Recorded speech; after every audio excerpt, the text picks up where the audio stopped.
Olá, sejam bem-vindos a mais este vídeo aqui no canal do OTT Contabilidade. Hoje vamos começar a discutir uma das medidas provisórias editadas pelo senhor Presidente da República para combater a grave crise sanitária que o país vive desde o ano passado, aliada também à crise econômica. O senhor Presidente da República editou duas medidas provisórias. A 1045, que institui o novo Programa Emergencial de Manutenção do Emprego e da Renda, e a medida provisória 1046, que dispõe sobre as medidas trabalhistas para o enfrentamento de emergência de saúde pública de importância internacional. Essa última medida provisória, a 1046, trata do teletrabalho, antecipação de férias, tanto individuais quanto coletivas, aproveitamento e antecipação de feriado, banco de horas e outros assuntos. No vídeo de hoje, trataremos da medida provisória 1045, também de 27 de abril do corrente ano, que instituiu o novo Programa Emergencial de Manutenção do Emprego e da Renda.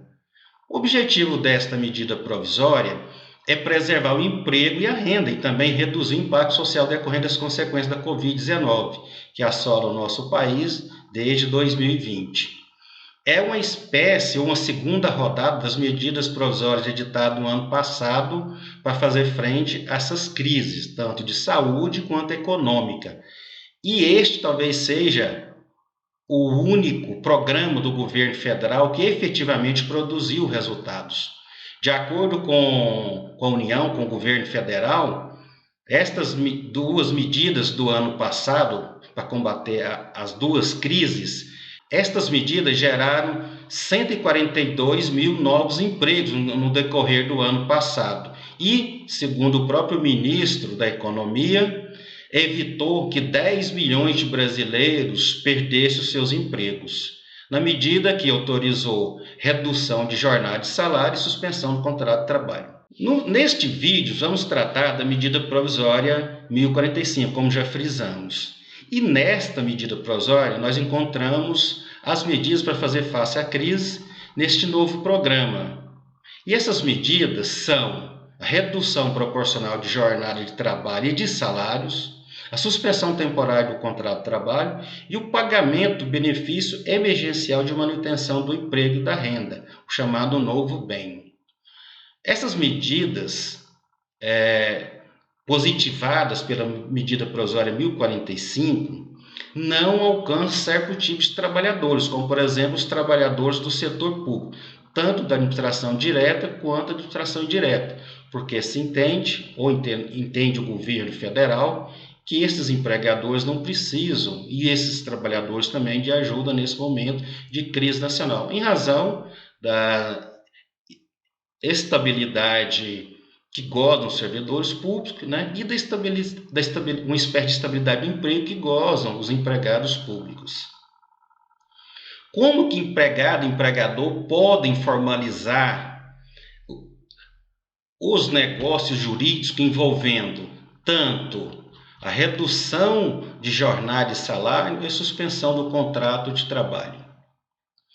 A primeira hipótese, e a medida provisória admite expressamente, é a negociação por acordo individual escrito.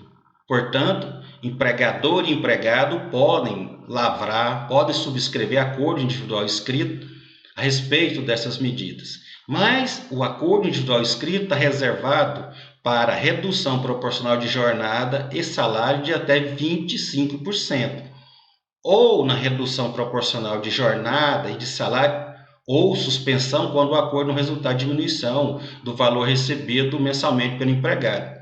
E aí pode-se incluir também o próprio valor do bem, do benefício emergencial.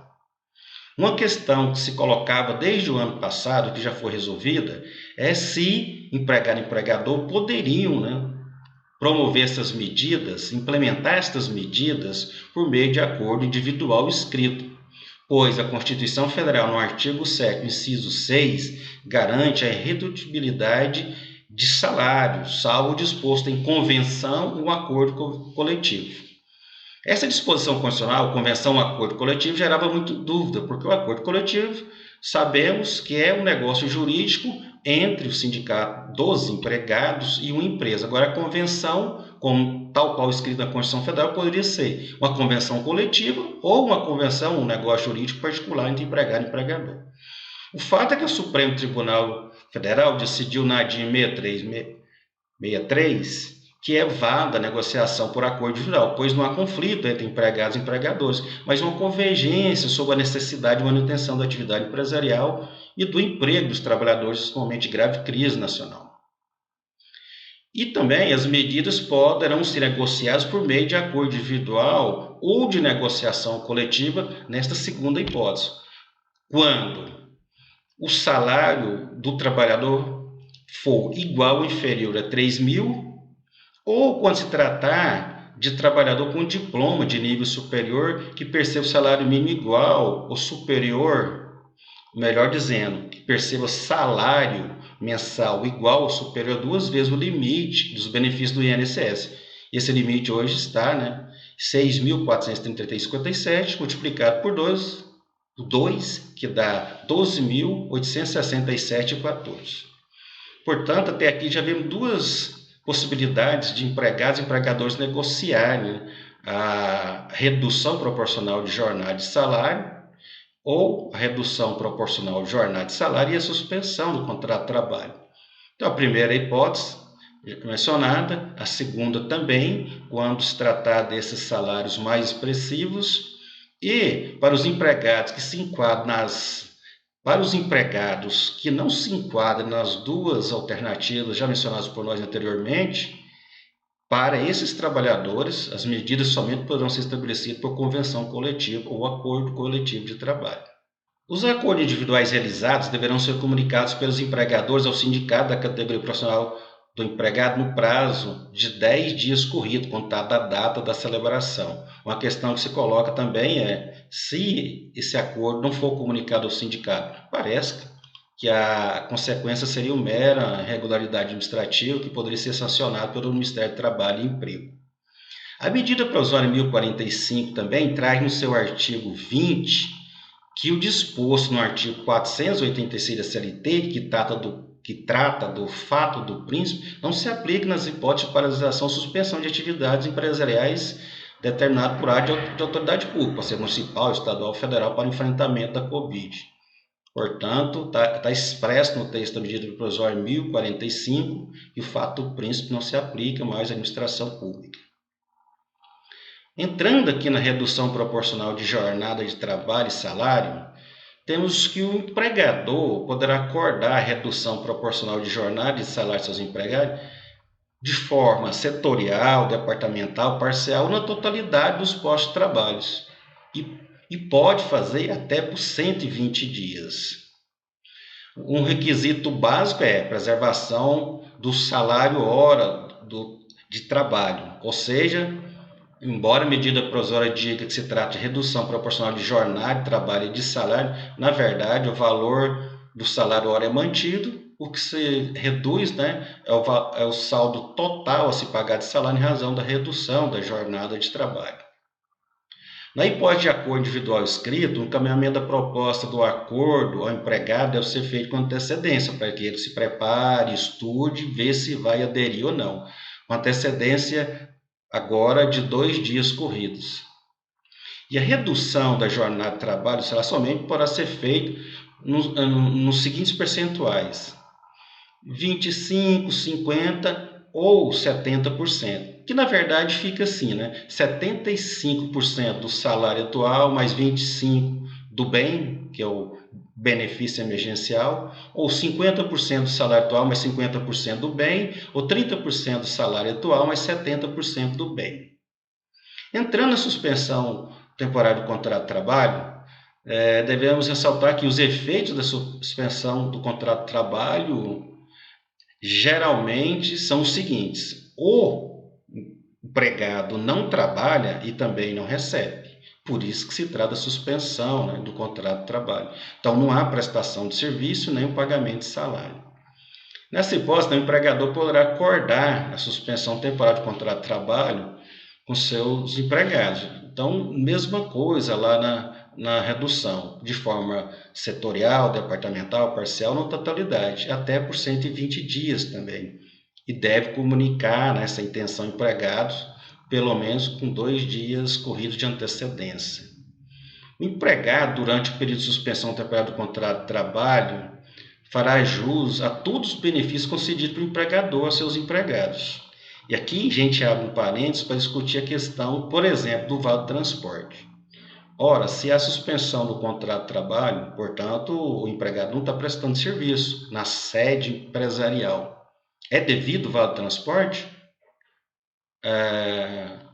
Dada a divergência, não obstante a divergência, penso que se o vale transporte for pago em vale mesmo, o ticket, parece que fica dispensado, pois o empregado não está usando o transporte público, ou seja, se o empregado recebe ordinariamente o vale transporte pelo vale ou ticket e vai usá-lo no transporte público e que se não está trabalhando, portanto, esse vale não poderia, ser pago nesse momento de suspensão do contrato de trabalho. É claro, o empregador sempre pode fazer essas concessões para o empregado, mas ele deveria fazer em todos os casos? Penso que não, quando for pago em vale ou ticket, porque o vale transporte pode ser pago em dinheiro também, e nessa hipótese, salvo o melhor juízo, entendo que sim, deve ser mantido esse pagamento, que é mais benéfico ao empregado, inclusive sobre esse pagamento de vale transporte em dinheiro, nem incide nem contribuição previdenciária patronal.